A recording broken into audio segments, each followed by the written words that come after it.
வாங்கிக்கணும் அப்படின்னு இருக்கோம். ஃப்ரெண்ட்ல ஆஃபீஸ் கோலர் வந்து அவரை லிங்க் பண்ணிங்கன்னா நீங்கள் வாங்கிக்கலாம். இந்த இன்னைக்கு நடக்கிற இந்த கூட்டத்துக்கு முக்கியமாக தொடர்ந்து பேசுற மாதிரி 24வது கட்சி காங்கிரஸ் ஏப்ரல்ல 2ஆம் தேதியிலிருந்து 6ஆம் தேதி நடக்கிற கட்சி காங்கிரஸ் வந்து அதனுடைய அதுக்கான ஒரு பிரச்சாரமாகவும் அதுல முக்கியமா பேச போற டிராஃப்ட் பொலிட்டிக்கல் ரெசல்யூஷன்ல சொல்லியிருக்கிற ஒவ்வொரு ஆஸ்பெக்டும் பல கருத்தரங்கங்களா தமிழ்நாடு முழுக்க வந்து நடந்துட்டு இருக்குது, இந்தியா முழுக்க நடந்துட்டு இருக்கு. அதுல குறிப்பாக சோசியலிசம் அப்படின்னு இருக்கிற செக்ஷன் கீழே இருக்கிற சைனா பத்தியான ஒரு முக்கியமான ஒரே ஒரு 3 பேராகிராஃப் ஒட்டி இந்த கருத்தரங்கம் வந்து அரேஞ்ச் பண்ணிருக்கோம்.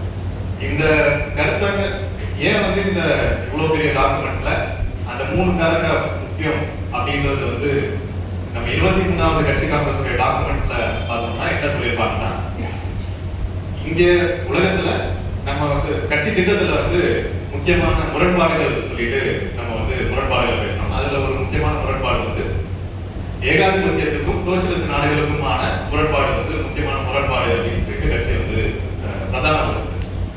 அப்ப அந்த முரண்பாடு 23வது கட்சி காங்கிரஸ் என்ன சொல்லுதுன்னா, சைனாக்கும் அமெரிக்காவுக்கும் நடக்கிற இந்த வர்த்தக போர், சைனாக்கும் அமெரிக்காவுக்கும் நடக்கிற இந்த சண்டைகள் நம்மளுடைய கட்சி திட்டத்தில் இருக்கும் இந்த இம்பீரியலிசத்துக்கும் ஏகாதிபத்தியத்துக்கும் சோசியலிச நாடுகளுக்குமான முரண்பாடை முக்கியமான கட்டத்துக்கு வந்து வளர்த்தெடுக்கும் அப்படின்றது வந்து 23வது கட்சி காங்கிரஸ்ல நம்ம வந்து சொல்லியிருக்கோம். அதே மாதிரி தான் 23வது கட்சி காங்கிரஸ் கடலூர்ல நடந்த போது அப்ப இருந்த காலகட்டத்தோட இப்ப பார்க்கும்போது சைனாவுடைய வளர்ச்சி மிகப்பெரிய வளர்ச்சியா இருக்கு. அமெரிக்கா அதை பார்த்து பயங்கரமா பயப்படுது. பயந்து பல்வேறு நடவடிக்கைக்குள்ள போது ப்ரொடெக்ஷனிசம் கொள்ள போது எங்க நாட்டில இருந்து நாங்க வெளியில யாருக்கும் நாங்க வந்து நாங்க வர்த்தகம் பண்ண மாட்டோம், யாரையும் அலோவ் பண்ண மாட்டோம் அப்படின்னு சொல்லிட்டு சொல்றாங்க. அமெரிக்கா ஃபர்ஸ்ட் வந்து ட்ரம்ப் வந்து பேசுறாரு. அமெரிக்கா ஃபர்ஸ்ட் பேசுறத சைனா வந்து அமெரிக்கா ஃபர்ஸ்டா அமெரிக்கா அலோனா அப்படின்னு சொல்லிட்டு கிண்டல் பண்ணுது. நீ வந்து அமெரிக்காக்களை முன்னிலைப்படுத்துறியா இல்ல அமெரிக்கர்களை தனிமைப்படுத்துறியா அப்படின்னு சொல்லிட்டு சைனா வந்து கிண்டல் பண்றாங்க. உலக நாடுகள் எல்லாருமே அமெரிக்கா கூட வர்த்தகம் வச்சுக்கிட்டா ட்ரம்ப் மாதிரி ஏதாவது வந்து கோமாளித்தனம் பண்ணி எல்லாரையும் வந்து அடிப்பா. கூட இருக்கிற மெக்சிகோ மேல அவங்க பெரும் தடைகள் போடுறாங்க, கனடா மேல தடைகள் போடுறாங்க, யூரோப் மேல வந்து தடைகள் போடுறதுக்கு பேசிட்டு இருக்காங்க. ஏப்ரல்ல இருந்து லைனா அமலுக்கு வருது. இது எல்லாமே வந்து எதிர்க்கிறதுக்கு அவங்களுக்கு வந்து துணிவும் இல்லை, பொருளாதாரமும் இல்லை. எல்லாம் அமெரிக்காவை பற்றி ரொம்ப எக்ஸைட்டடா இருக்காங்க. சைனா வந்து நீ கூட நாங்க பார்த்துப்போம், எங்களுக்கு எந்த பிரச்சனையும் இல்லை, ஆனால் இதுல பாதிக்கப்படும் போது அமெரிக்கர்கள் தான் அப்படின்றது வந்து நீ வந்து தெளிவா இல்லை அப்படின்னு சொல்லிட்டு இவங்களுடைய நிலைப்பாடு சொல்லிட்டே இருக்காங்க. அப்ப இந்த நிலைமையில் அமெரிக்கா வந்து பின்தங்கி போயிட்டு இருக்கு. சைனா வந்து பொருளாதார ரீதியாக வளர்ந்துட்டே இருக்கு. அந்த வளர்ந்து கொண்டே இருக்கிறவனுடைய நீட்சியாக தொழில்நுட்பம் வந்து கண்ணாபின்னான்னு வந்து இவங்க வந்து அட்வான்ஸ்மெண்ட் போயிட்டாங்க. டீப்சி செயற்கை நுண்ணறிவு ஆர்டிபிஷியல் இன்டெலிஜென்ஸ்ல அமெரிக்கா பெரும் நிறுவனங்கள் கிட்டத்தட்ட ஒரு பெரும் டேட்டா சென்டர், அதாவது பல ஏக்கர்ல இருக்கிற டேட்டா சென்டர் போட்டு அதுல பல லட்சக்கணக்கான கம்ப்யூட்டர்களை போட்டு ஒரு செயற்கை நுண்ணறிவை உருவாக்குவதற்கு முடியும் அப்படின்றது அமெரிக்கா சொல்லுது. அதுக்கு பல பில்லியன் டாலர்கள் செலவு பண்ணணும் சொல்லுது. சைனா அதெல்லாம் பண்ண தேவையில்லை, சில கம்ப்யூட்டர் வச்சு எங்களால வந்து அதனோட 10% கம்மியாகவே வந்து எங்களால வந்து செயற்கை நுண்ணறிவை உருவாக்க முடியும் உங்களுடைய நிகராக அப்படின்னு வந்து சொல்லுது. இன்னொரு சைடு கூகுள் வந்து கூகுள் கிட்ட இருக்கிற மாதிரியான ஒரு பெரிய காசோ அவங்களுக்கு இருக்கிற ஒரு அதிகாரமும் வந்து எந்த நாட்டிலுமே கிடையாது. நாடுகளுக்கு ஈக்குவலண்டா வந்து கூகுள் இருக்கு. அவங்க குவாண்டம் கம்ப்யூட்டிங் சிப்பை வந்து ரிலீஸ் பண்றாங்க. குவாண்டம் கம்ப்யூட்டிங் சிப் விண்டோன்னு சொல்லிட்டு இவங்க ரிலீஸ் பண்றாங்க. ஒரே வாரத்துல சைனா வந்து ரிலீஸ் பண்றாங்க. அதுக்கு நிகரான அதே கொள்ளுதலை கொண்ட அம்சங்களை கொண்ட சிப் அப்படின்னு வந்து சொல்றாங்க. அதாவது ஒரு நொடிக்கு நீங்க வந்து கோடிக்கணக்கான தகவல்களை அதனால வந்து ப்ராசஸ் பண்ண முடியும் அப்படின்னு வந்து சொல்றத குவாண்டம் கம்ப்யூட்டிங். குவாண்டம் கம்ப்யூட்டிங் மனிதன் பல பிரச்சனைகளை தீர்க்க முடியாத ஒரு சூழல்ல குவாண்டம் கம்ப்யூட்டிங் வந்து கம்ப்யூட்டரைஸ் பண்ணி தீர்க்க முடியாத சூழல்ல குவாண்டம் கம்ப்யூட்டிங் வந்து சில நொடிகளிலே அதை தீர்த்துரும் அப்படின்றதுதான் வந்து முக்கியமான அம்சம். அப்ப அமெரிக்கா இத்தனை நாள் பொருளாதார ரீதியாகவும் பண பலத்திலையும் அரசியலையும் நம்பர் ஒன்னா இருந்து பெரிய ஆயுத பலம் வச்சிருக்கிற நாடு இந்த அளவுக்கு வளர்ந்து வந்திருக்கிறது வந்து எந்த விதமான இது இயல்பு. ஆனால் சைனா அதுக்கு பின்னாடி இருந்து இவ்வளவு நெருக்கடிகளை செஞ்சுட்டு அது வந்து மேல வந்திருக்குன்னு பார்க்கும்போது அங்கதான் நம்ம வந்து முக்கியமாக சோசியலிசத்தினுடைய வளர்ச்சியை சோசியலிசத்தினுடைய முக்கியத்துவத்தை நம்ம வந்து புரிஞ்சுக்க வேண்டியது இருக்கு. மார்க்சிசத்தை சரியா அப்ளை பண்றது மூலயமாக தான் இங்க இருக்கிற அந்த நாட்டின் மக்களுடைய தேவைகளை பூர்த்தி பண்ண முடியுது. அதே மாதிரி வெளியில இருந்து வர தாக்குதல்களையும் பொருளாதார தாக்குதல்களாக இருந்தாலும் சரி, ஐடியாலஜிக்கல் தாக்குதல்களா இருந்தாலும் சரி, கருத்தியலையும் சரி அவங்களால வந்து நிற்க முடியுது, சண்டை செய்ய முடியுது. அப்படி கருத்தியல்ல முக்கியமான ஒரு சண்டை தான் இந்த டெமோக்ரஸி சம்பந்தமா ஜனநாயகம் சம்பந்தமா நடக்குது அப்படின்றத வந்து நம்ம பார்க்கலாம். சைனா மேல திருப்பி வந்து எவ்வளவுதான் பொருள் வளர்ச்சி இருந்தாலும் எவ்வளவுதான் மக்களுடைய வாழ்க்கை வந்து மேம்பட்டு இருந்தாலும் என்ன வந்து இம்பீரியலிஸ்ட் கண்ட்ரிஸ் வந்து கார்ப்பரேட் மீடியா மூலமா என்ன வந்து குற்றச்சாட்டு வைக்கிறாங்கன்னா ரொம்ப மட்டமா இந்த நாட்டுல மக்கள் வந்து ரொம்ப கஷ்டப்படுறாங்க, அவங்க வந்து அடிமைத்தனமா நடத்தப்படுறாங்க அப்படின்னு வந்து ஒண்ணு. ரெண்டாவது, கம்யூனிஸ்ட் கட்சி யாருக்கும் வந்து எந்த விதமான கருத்து கேட்பும் இல்லாமல் அவங்க எடுக்கிறது தான் வந்து செய்யுது அப்படின்னு வந்து சொல்றாங்க. ரெண்டாவது, மூணாவது, இந்த அரசே ஜி ஜின்பிங் ஒருத்தர் தான் வந்து எல்லாத்தையும் முடிவெடுக்கிறாரு. ஜி ஜின்பிங் தான் வந்து உலகத்திலே மிகப்பெரிய டிக்டேட்டர், லட்சக்கணக்கான பேர் கொண்டு குடிக்கிறாங்க ஏன்னா இவங்களுக்கு எதிராக பேசுனதுனால அப்படின்னு வந்து சொல்றாங்க. இந்த மாதிரியான கருத்தியல்கள் வந்து வந்துட்டே இருக்கும்போது நமக்கு கம்யூனிஸ்டுகளான நமக்கு சோசியலிச கனவை இளைஞர்கள் மத்தியிலையும் மக்கள் மத்தியிலையும் விதைக்கணும் அப்படின்னு திட்டமிட்டு செயல்படும் போது நமக்கு வந்து இந்த கருத்துக்கள்லாம் வந்து எதிர்கொள்ள வேண்டிய ஒரு கருத்தா வந்து இருக்கு. தினசரி நம்ம வந்து இதை வந்து பார்க்கணும், எதிர்க்க வேண்டியதா இருக்கு. அதற்கு சைனா முக்கியமா என்ன பண்ணுதுன்னா ஒயிட் பேப்பர் வந்து நிறைய கொடுக்குறாங்க. இப்ப அருண் பேசுனது வந்து நாங்க எப்படி வந்து அமெரிக்கா இவ்வளவு பொருளாதார வல்லரசாகவும் நம்பர் 1 நாடாகவும் உலகத்துல இருந்த போது அங்க ஏழைகள் வந்து ஒழிக்கப்படல, ஏழ்மை வந்து ஒழிக்கப்படல. ஆனா சைனால ஏழ்மை வந்து ஒழிக்கப்படுது. அதுக்கு எப்படி கம்யூனிஸ்ட் கட்சி உறுப்பினர்கள் வந்து போய் ஒவ்வொரு வீடும் வந்து பொறுப்படுத்தி வேலை செய்யறாங்க அப்படின்றது வந்து இந்த ஒயிட் பேப்பர்ல சொல்லியிருக்காங்க. அதே மாதிரி சைனா மேல வைக்கப்படுற டெமோக்ரஸி வந்து எப்படி பட்டது, டெமோக்ரஸி இல்ல அப்படின்னு சொல்றதுக்கு எங்க நாட்டுல டெமோக்ரஸி எப்படி இருக்கு நான் பாடம் எடுக்கிறேன் அப்படின்னு வந்து சைனா வந்து சொல்லுது. அந்த ஒயிட் பேப்பர் வந்து நம்ம முடிஞ்சதுக்கு அப்புறம் குரூப்ல சர்க்குலேட் பண்றோம். ஒயிட் பேப்பர்ல நீங்க வந்து அமெரிக்கா வந்து ஒரு டெமோக்ரஸி சம்பந்தமா கான்ஃபரன்ஸ் நடந்து பேசுறது இதெல்லாம் வந்து பண்ணுது. ஆனால் செயற்பாடுல அது வெறும் வந்து ஒரு ஓட்டு அரசியலுக்கான எனக்கு நீ ஓட்டு போடு நாம இதெல்லாம் பண்ணிடுவேன் அப்படின்னு சொல்லி போய் உத்தரவாதமும் பிரச்சாரம் பண்ணும்போது போய் உத்தரவாதமும் ஓட்டு வாங்கிட்டு கை கழுவுறதும் வந்து நடந்துகிட்டே இருக்கு. இது வந்து ஜனநாயகம் இல்ல அப்படின்னு வந்து சைனா வந்து தெளிவா சொல்லியிருக்காங்க. நீ அந்த அளவுக்குள்ள இருக்கு அமெரிக்கா சொல்ற அளவுக்குள்ள வைத்துக் கொண்டு எங்க நாட்டுல இருக்கிற எங்கள் மக்கள் வந்து பாக்குற அளவுக்குள்ள டெமோக்ரஸியை நீ வந்து அளவுட்டினா எங்களுக்கு வந்து அதற்கும் பல மடங்கு மேலானது நீ வந்து அளவிடுறதுக்கே உன்னால முடியாது அப்படின்னு வந்து சொல்லுது. அப்ப எங்க நாட்டு டெமோக்ரஸி எப்படி இருக்கு அப்படின்றது வந்து இந்த ஒயிட் பேப்பர்ல சொன்னாங்க. அதுக்கு இந்த இது வந்து ஒரு முக்கியமான பிக்சர் என்னன்னா நம்ம புரிஞ்சுக்க வேண்டியது அங்க வந்து கட்சியும் அரசும் தனித்தனியா தான் இருக்கு. அங்க வந்து சைனா பொறுத்த வரைக்கும் கம்யூனிஸ்ட் கட்சி தலைமையில் இயங்குது அப்படின்னு நம்ம சொல்லும் போது அது முக்கியமா என்ன நம்ம புரிஞ்சுக்கணும்னா அது கம்யூனிஸ்ட் கட்சி மட்டுமே எல்லா முடிவும் எடுக்கிறது கிடையாது. கம்யூனிஸ்ட் கட்சி அது ஒரு பங்கு செலுத்துது.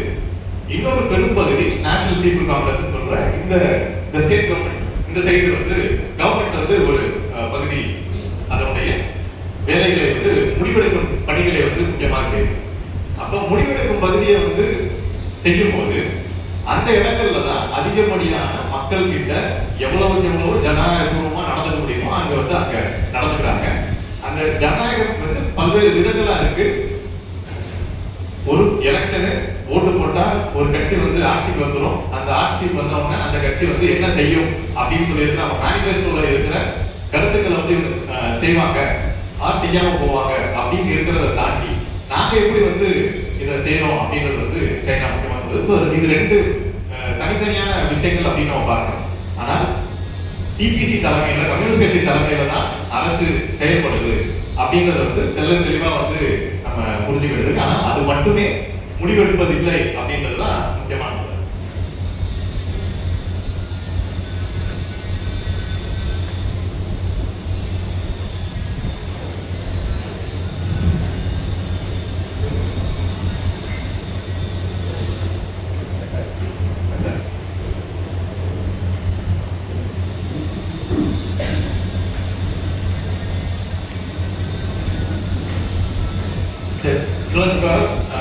பிரசன்டேஷன் நமக்கு வந்து இப்ப சைனா வந்து வைப்பேப்பர்ல முக்கியமா என்ன சொல்றாங்கன்னா ஹோல் ப்ராசஸ் டெமோக்ரஸி அப்படின்றது தான் எங்களுடைய டெமோக்ரஸி. அதுவும் முக்கியமா நம்ம புரிஞ்சுக்க வேண்டியது மார்க்சிசம் அடிப்படையில் நம்ம பார்க்கும்போது எல்லாமே டைலக்டிக்கலா நம்ம வந்து பார்க்க வேண்டியது இருக்கு. டைலக்டிக்கலா பார்க்கும்போது டெமோக்ரஸி அப்படின்றது வந்து ஒரு நிலையான கான்செப்ட் கிடையாது. இதுதான் எப்பவுமே எல்லா காலகட்டத்திலும் எல்லா நாட்டு மக்களுக்கும் ஒரே ஒரு ஃப்ரேம்வொர்க் தான் அப்ளிகபிள் ஆகும் அப்படின்றது கிடையாது அப்படின்றது வந்து முக்கியமா நம்ம வந்து புரிஞ்சுக்கிறது. அப்ப அந்த புரிதல்ல இருந்து நம்ம பார்க்கும்போது டெமோக்ரஸி ஜனநாயகம் அப்படின்றது எவால்வ் ஆகிட்டே போகிற விஷயம். அதே மாதிரி அங்க இருக்கிற சூழ்நிலைக்கு தேவைக்கு ஏற்ப மாறிக்கொண்டே இருக்கிற ஒரு கருத்தியல் அப்படின்றது தான் வந்து நம்ம முக்கியமா பார்க்க வேண்டியது. அப்ப நம்ம ஊர் டெமோக்ரஸி எப்படி இருக்கு? நம்ம ஊர் டெமோக்ரஸி என்ன சொல்றாங்கன்னா, நீங்க வந்து எங்களுக்கு எலெக்ஷன் வரும், எலெக்ஷன் வரும்போது எல்லா அரசியல்வாதிகளும் வீடு தேடி இருந்து கை கொடுத்து காசு கொடுத்து நம்ம ஓட்டு வாங்கி நமக்கு வந்து பதவிக்கு வராங்க. அந்த பதவிக்கு வந்து ஓட்டுக்கு கொடுத்த காசை யார்கிட்ட காசு இருக்கோ அவங்க கிட்ட இருந்து அவங்க எடுத்துட்டு போயிடுவாங்க. ஸோ எண்ட் ஆஃப்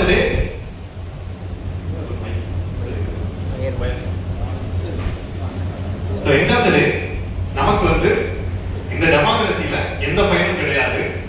நம்மளுடைய வாழ்க்கை மேம்படுறது கிடையாது. நம்மளுடைய வாழ்க்கை அப்படியே இருக்கு. ஆனால் அதிகாரத்திற்கு வரவங்க அவங்களுடைய பொருளாதாரம், அவங்களுடைய குடும்பம் இதெல்லாம் வந்து வளர்ந்துகிட்டே போகுது. அவங்ககிட்ட இருந்து பயன்படுறது பெருமுதலாளிகளா இருக்காங்க. இல்ல நம்ம ஊர்ல சாதிகள் அடிப்படையில வந்து யார் வந்து முன்னேற்றமா இருக்காங்க அவங்க வந்து பயன்படுறாங்க. ஸோ இந்த மாதிரி ஒரு சோசியலி அண்ட் எக்கனாமிக்கலி வந்து ஆல்ரெடி வெல் டு டூ அவங்க வந்து ஒரு பெரும் பயனடைகிறாங்க நம்ம ஜனநாயகம். சைனா டெமோக்ரஸி, சைனாவுடைய சோசியலிஸ்ட் டெமோக்ரஸி என்ன சொல்லுதுன்னா, எங்களுடைய டெமோக்ரஸி எங்களை பொறுத்த வரைக்கும் அந்த உழைக்கும் மக்களுடைய வாழ்க்கையில ஒரு மாற்றத்தை ஏற்படுத்தணும்னா அது ஃபெயில்டு டெமோக்ரஸி அப்படின்னு சொல்லி சுருக்கமா முடிச்சிடறாங்க. நீங்க என்னதான் வந்து டெமோக்ரஸியை தூக்கி பிடித்தாலும் அமெரிக்கா மாதிரியான நாடுகள் உழைக்கும் மக்களுடைய வாழ்க்கையை மேம்படுத்தலைன்னா அது அடிப்படையில ஃபெயில்டு டெமோக்ரஸி அப்படின்னு சொல்லிட்டு முடிச்சுட்டு போயிடுறாங்க. ஃபெயில்டு டெமோக்ரஸி எப்படி வந்து சரியா அமல்படுத்த முடியும் அப்படின்னா, மக்கள் கிட்ட இருந்து ஒப்பீனியன் வாங்கணும், மக்கள் வந்து முடிவு பண்ணணும், மக்கள் கருத்து கேட்டு முடிவு பண்ணணும். அந்த கருத்து கேட்டு முடிவு பண்றத அரசு செய்யணும். அரசுலயும் வந்து மக்கள் இருக்காங்க, மக்களுடைய பிரதிநிதிகள் இருக்காங்க. அரசு செய்யணும் அந்த வேலையை. அரசு செய்யும் வேலையை கண்காணிக்கிறதுக்கு மக்களுடைய ஒரு கமிட்டி இருக்கு கண்காணிக்கிறதுக்கு. அந்த மக்கள் கண்காணிச்சு அதை சரியா செய்யலன்னா அவங்களுக்கு தண்டனையும் இருக்கு. சரியா செய்யாதவங்க தண்டனையும் இருக்கு. அப்ப நான் வந்து ஒரு ஊர்ல ஒரு மக்கள் வந்து ஒரு தேவையை சொல்றாங்க, இங்க தண்ணி பிரச்சனை இருக்கு தேவை சொல்றாங்க. அந்த அரசு டைம் பவுண்டா முடிக்கணும், இந்த காலகட்டத்துக்குள்ள அதை முடிக்கணும். அந்த காலகட்டத்துக்குள்ள முடிக்கலன்னா அதற்கு தண்டனை இருக்கு. அப்ப இதை கண்காணிக்கிறது அரசை கண்காணிக்கிறது. அரசை மக்கள் கண்காணிப்பாங்க. மக்கள் கண்காணிச்சு அதுல இதை மேம்பாடு பண்ணணும், இது தப்பா நடந்திருக்கு மக்கள் வந்து கருத்து சொல்லுவாங்க.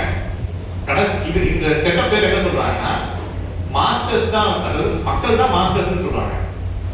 அதுதான் டிக்டேட்டர்ஷிப். மக்கள் பீப்புள்ஸ் டிக்டேட்டர்ஷிப் சொல்றது வந்து அதுதான் அப்படின்னு சொல்றாங்க. அதாவது மக்கள் தான் வந்து பிரதானம், மக்கள் தான் வந்து எல்லாமே, மக்களுக்கானதான் இந்த ஜனநாயகம். இந்த அரசு மக்களுடைய வாழ்க்கையை முடிவை வந்து அமல்படுத்த முடியாத பட்சத்துல இந்த ஜனநாயகம் வந்து ஃபெயில்டு ஜனநாயகம். எங்க ஜனநாயகம் வந்து ஃபெயில்டு ஜனநாயகம் கிடையாது. எங்களுடைய ஜனநாயகம் வந்து பல்வேறு சாதனை வந்து செஞ்சு காட்டியிருக்கு கோவிட் மாதிரியான விஷயங்கள்ல. அதே மாதிரி பல்வேறு சொல்றாங்க. அந்த மாதிரியான சாதனைகள் செய்திருக்கிற ஜனநாயகம் இன்னும் வந்து மேம்படுறதுக்கு பல்வேறு வாய்ப்புகள் இருக்கு எங்க ஜனநாயகம் வந்து முழுமையான ஜனநாயகம், இதுல பிரச்சனையே இல்லை நாங்க சொல்லல. ஆனால் இதை வந்து மார்க்சிய பார்த்து டைவர்டிக்கலா பேசும்போது இதை வந்து நாங்க மேம்படுத்திட்டே இருக்கோம். இப்ப இந்த டாக்குமெண்ட் வந்து 2018 இருந்து நாங்க வந்து ஒரு திட்டத்துக்குள்ள இருக்கோம், அந்த திட்டத்தை பத்தி நாங்க அதிகமா பேசுறோம் அப்படின்னு வந்து சொல்லுது. ஆனா 2018 தான் அப்ப வந்து ஜனநாயகம் வந்துச்சா அப்படின்னு வந்து அது மேல ஒரு கருத்து பிரச்சாரமும் வந்து வரலாம். இவங்க என்ன சொல்றாங்க, ஒரு கம்யூனிஸ்ட் புரட்சி நடக்குதுன்னா அந்த கம்யூனிஸ்ட் புரட்சி எதிர்த்து இருக்கும் அப்படின்னு வந்து நம்ம வந்து வாதாட வேண்டியதா இருக்கு, புரிஞ்சுக்க வேண்டியதா இருக்கு. இதற்கு முன்னாடி இருந்த காலம் என்ன, கம்யூனிஸ்ட் புரட்சி நடக்கும்போது செமி ஃபியூடல் செமி கொலோனியல் சொல்றாங்க. ஸோ ஒரு அரை நிலப்பிரபுத்துவம் அரை காலனி தான் காலனி அரசாக இருந்த ஒரு சமூகம். புரட்சி நடக்குது. புரட்சி நடக்குதுன்னா எதை எதிர்த்து நடக்குதுன்னா இந்த சமூகம் ஜனநாயகத்தன்மை இல்லாமல் வந்து இருக்குது அப்படின்னு சொல்லிட்டு தான் புரட்சி நடக்குது. அப்ப இந்த டாக்குமெண்ட் முக்கியமா என்ன சொல்றாங்கன்னா, கம்யூனிஸ்ட் கட்சியினுடைய புரட்சியே ஜனநாயகத்தை வந்து அமல்படுத்தணும் நடக்கிற புரட்சி தான். அப்படி புரட்சி நடத்தி ஜனநாயகத்தை பேசி நாங்க வந்து அதிகாரத்துக்கு வரோம், மக்களை வந்து வென்றெடுக்கிறோம், நாங்க எப்படி வந்து ஜனநாயகத்தை வந்து பண்ணாம இருப்போம் அப்படின்னு சொல்லிட்டு இவங்க கிண்டல் பண்றாங்க அமெரிக்கா. அப்படி பேசிட்டு வரும்போது தொடக்கத்திலே வந்து நம்மளுடைய புரட்சியே ஜனநாயக புரட்சி தான், ஜனநாயகத்தை நோக்கி கொண்டு போறதுதான். அந்த ஜனநாயகத்தை பாதுகாக்கணும் அப்படின்னா நமக்கு வந்து இந்த பீப்புள் டிக்டேட்டர்ஷிப் வந்து தேவைப்படுது. பீப்புள் டிக்டேட்டர்ஷிப் சிபிசி தலைமையில் இல்லைன்னா நம்மளுடைய இலக்கு சோசியலிசத்தை நோக்கி போகிறதுக்கு இந்த சமூகமும் இந்த நாடுகளும் நிபிலிசமும் வந்து விடாது. அந்த அடிப்படையில சிபிசி தலைமை வந்து ஒரு முக்கியமான நெசசரி அப்படின்னு சொல்றாங்க. அந்த சிபிசி தலைமை நெசசரியா இருக்கும்போது அதே சமயம் மக்களை வந்து நம்ம வந்து மக்கள் தான் வந்து மாஸ்டர்ஸ். அப்ப சிபிசிக்கும் மக்கள் தான், கம்யூனிஸ்ட் கட்சிக்கும் மக்கள் தான் வந்து இன்புட் கொடுக்கணும், மக்கள் தான் வந்து முடிவு பண்ணணும். அந்த அடிப்படையில் தான் இந்த அரசு ஸ்ட்ரக்சர் அப்படின்னு சொல்றாங்க. நேஷனல் பீப்புள் காங்கிரஸ் அப்படின்றது வந்து வச்சிருக்காங்க. நேஷனல் பீப்புள் காங்கிரஸ் என்னன்னா ஒவ்வொரு ஊர்லயும், அதாவது ஒரு கிராமம் இருக்குன்னா இல்ல ஒரு நகரம் இருக்குன்னா நகரத்துல ஊர்ல லொகாலிட்டியில அவங்க வந்து எலெக்ட் பண்ணி அங்க இருக்கிற மக்கள் பிரதிநிதிகளை வச்சு ஒரு கமிட்டி ஃபார்ம் பண்றாங்க, லோக்கல் பீப்புள் காங்கிரஸ். அதே மாதிரி நிறுவனங்கள்ல பப்ளிக் செக்டார்ல இருக்கிற நிறுவனங்கள்ல வந்து இந்த மாதிரி கமிட்டிஸ் ஃபார்ம் பண்றாங்க. அதே மாதிரி ஒரு 34 செக்டார் 34 விதமான கமிட்டிஸ் வந்து ஒவ்வொரு இடத்துலயும் வந்து நாட்டில் ஃபார்ம் பண்றாங்க. அந்த 34 செக்டார் விதவிதமான கமிட்டிஸ் இருக்கு. அது எல்லா பகுதி மக்களையும், சமூகத்தில் இருக்க பல்வேறு பகுதி மக்களுடைய தேவைகளையும் ஆசைகளையும் அதை வந்து பூர்த்தி செய்யற ஒரு செக்டார் தான் இருக்கு. அந்த 34 செக்டார்ஸை வந்து ரெப்ரசென்ட் பண்ணி நேஷனல் ப்ராவின்ஸ் லெவல்ல, டிஸ்ட்ரிக்ட் லெவல்ல போறாங்க, ப்ராவின்ஸ் லெவல்ல போறாங்க, அதுக்கப்புறம் நேஷனல் லெவல்ல போறாங்க. இந்த மாதிரி வந்து அவங்களுடைய தேவைகளை பல்வேறு கட்டங்கள்ல வந்து கொண்டு போறதுக்கான ஒரு ஏற்பாடு இருக்கு அப்படின்னு சொல்றாங்க. கிட்டத்தட்ட 20 லட்சம் பேர் பிரதிநிதிகளா வந்து மக்கள் பிரதிநிதிகளா இதுல இருக்காங்க அப்படின்னு சொல்றாங்க. 20 லட்சம் பேர் மக்கள் பிரதிநிதிகளா இதுல இருக்கிறது. கிட்டத்தட்ட 5 லட்சத்துக்கும் மேலான கிராமங்கள்ல இந்த கமிட்டிஸ் வந்து இருக்கு அப்படின்னு வந்து சொல்றாங்க. நகரங்கள்ல 1.5 லட்சமோ அந்த மாதிரி வந்து சொல்றாங்க. இப்படி ஒரு பிரம்மாண்டமான செட்டப் நம்ம ஊர்ல வந்து நினைச்சு கூட பார்க்க முடியாது. இவ்வளவு பெரிய செட்டப்பை வந்து வைவிக்கு மீட்டிங் நடந்தாங்க. அதாவது 2 வாரத்துக்கு வைவிக்கினா ஒரு வாரத்துக்கு 2 வாட்டி மீட்டிங் வந்து நடத்திக்கிட்டே இருக்காங்க. இந்த செக்டார்ஸ் வந்து அதுக்கு வந்து பேசுறாங்க, பதில் சொல்றாங்க, கேள்வி கேட்கிறாங்க. மக்கள் கிட்ட பேசுறது வந்து வெறும் ஒரு விதமான நீ கவர்மெண்ட் ஆபீஸ்ல போனாதான் மக்களுக்கு வந்து கருத்து சொல்ல முடியுங்கிற நடைமுறைலாம் கிடையாது. அங்க இருக்கிற தொழில்நுட்பங்களை பயன்படுத்துறாங்க. நீங்க வந்து வெப்சைட்ல பயன்படுத்தலாம், வாட்ஸ்அப் மாதிரியான வீசாட்ல வந்து நீங்க கருத்து சொல்லலாம், ட்விட்டர்ல சொல்லலாம். அந்த மாதிரி நிறைய பல்வேறு தொழில்நுட்பங்களை பயன்படுத்துறாங்க. கன்சல்டேஷன் கமிட்டிஸ், அதாவது அங்க அந்த கமிட்டிஸ் வந்து பீப்புள் காங்கிரஸ் கமிட்டி வந்து வீட்டு பக்கத்துல வந்து கருத்து கேட்பு கூட்டம் போடுறாங்க. இந்த மாதிரியாக மக்கள் கிட்ட உரையாடிட்டே இருக்காங்க, தொடர்ச்சியா உரையாடிட்டே இருக்காங்க, அவங்க பேசிட்டே இருக்காங்க. அதுல கிடைக்கிற விஷயங்கள்லாம் லோக்கல் கமிட்டியில இருந்து படிப்படியாக மேல வந்து நேஷனல் காங்கிரஸ் வரைக்கும் வந்து வருது. நேஷனல் பீப்புள் காங்கிரஸ்ல இதை வைத்து பாலிசி வந்து வகுக்கிறாங்க, நாட்டுக்கு பாலிசி வைக்கிறாங்க. இது என்ன ஒரு அட்வான்டேஜ் கொடுத்திருக்கு அப்படின்னு சொல்றாங்கன்னா, ஒரு கிராமத்துல எங்களுடைய பிரச்சனை நாங்களே வந்து எப்படி தீர்த்து கொள்கிறோம் அப்படின்னு சொல்லிட்டு ஒரு கேஸ் ஸ்டடி இருக்கு, ஒரு முயற்சி நடந்திருக்கு அப்படின்னா அந்த முயற்சியை டாக்குமெண்ட் ஆக்கி லோக்கல் கமிட்டியில அதை வந்து கொடுத்தா அது கண்டிப்பாக நேஷனல் கமிட்டிக்கு வந்து போகும். நேஷனல் கமிட்டியில அது வந்து எல்லா இடத்துக்கு எந்தெந்த இடத்துக்கு பொருந்துமோ அந்த இடத்துக்கு கொண்டு போறதுக்கு நேஷனல் கமிட்டி வந்து செயல்படுது அப்படின்னு சொல்றாங்க. ஸோ கீழ இருந்து மேல வந்து தகவல் வர்றதும் முடிவெடுக்கிறதும் எக்ஸ்பீரியன்ஸை வந்து இங்க இருக்கிற நல்ல எக்ஸ்பீரியன்ஸை வந்து கொண்டு போய் நாடு முழுக்க கொண்டு போறதும் இதுல சாத்தியமாகுது அப்படின்னு வந்து சொல்றாங்க. அப்ப இதெல்லாம் வந்து நடக்குது. சரி, மற்ற அரசியல் கட்சிகள் என்ன பண்ணுது? அரசியல் கட்சிகள் இருக்கா?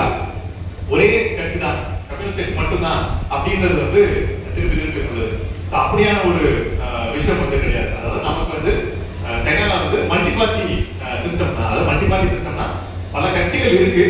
ஆனா அந்த கட்சிகள் எல்லாமே சோசியலிசத்தின் இலக்கையும் கம்யூனிஸ்ட் கட்சியினுடைய தலைமையும் வந்து ஏற்று இதெல்லாம் வந்து இருக்கு.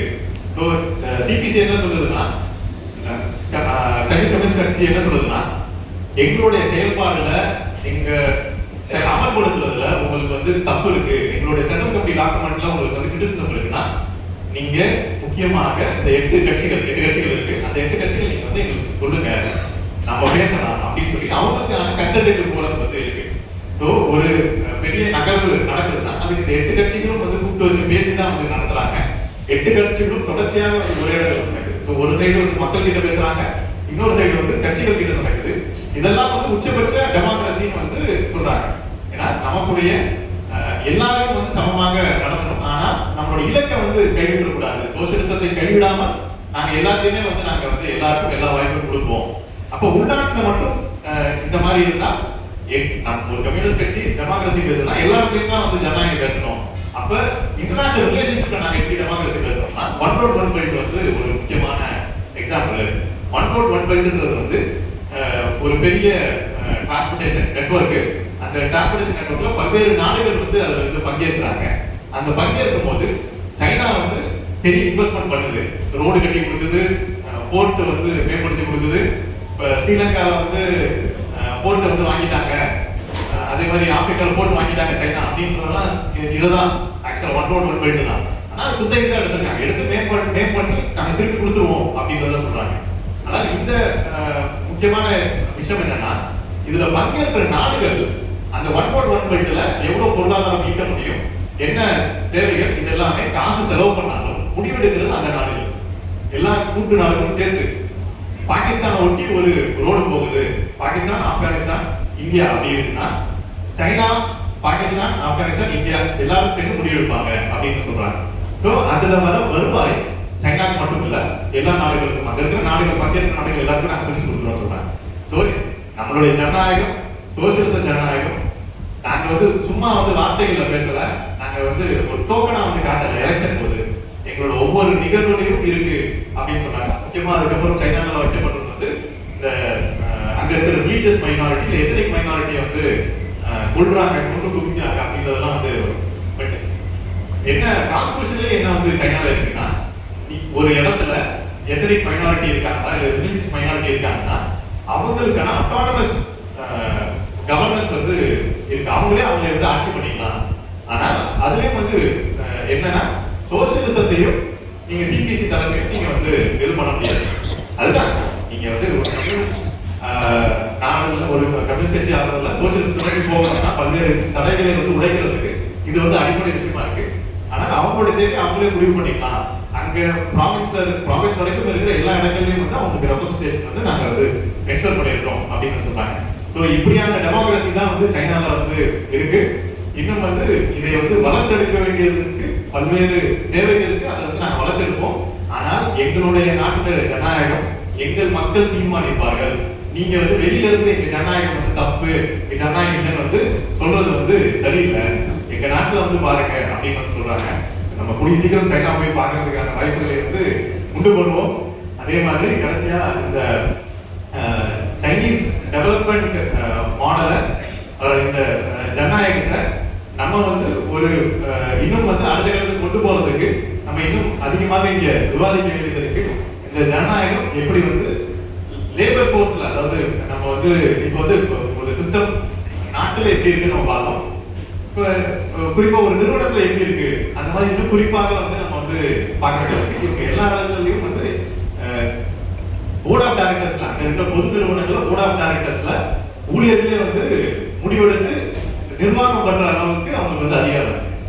ஸோ அங்க இருக்கிற கவுன்சில் வந்து அதை வந்து எக்ஸ்டர் பண்ணுது. ஸோ இந்த மாதிரியான பல்வேறு விஷயங்கள் வந்து இருக்கு. பட் நேரம் வந்து நம்மளால டீட்டெயிலாக போக முடியாது. இதை வந்து நம்ம தொடர்ச்சியாக வந்து கொண்டு போகணும். இது சம்பந்தமான கேள்விகள் வரும்போது நம்ம வந்து வலுவாக ஹேண்டில் பண்ணாதான் 23வது காங்கிரஸும் 24வது காங்கிரஸ்லையும் நம்ம கட்சி திட்டத்தை சொல்லியிருக்கிற மாதிரி சோசியலிசத்தை நம்ம வந்து மக்கள் மத்தியில் இளைஞர்கள் மத்தியில் கொண்டு போறதுக்கு நமக்கு வந்து வலுவா நம்ம பேசுறதுக்கும் இந்த கருத்தியல் வந்து இந்த பிரம்மாண்டங்களை வந்து நம்ம வந்து காட்டுறதுக்கும் நமக்கு வந்து ஒரு முக்கியமான தேவையா இருக்கு.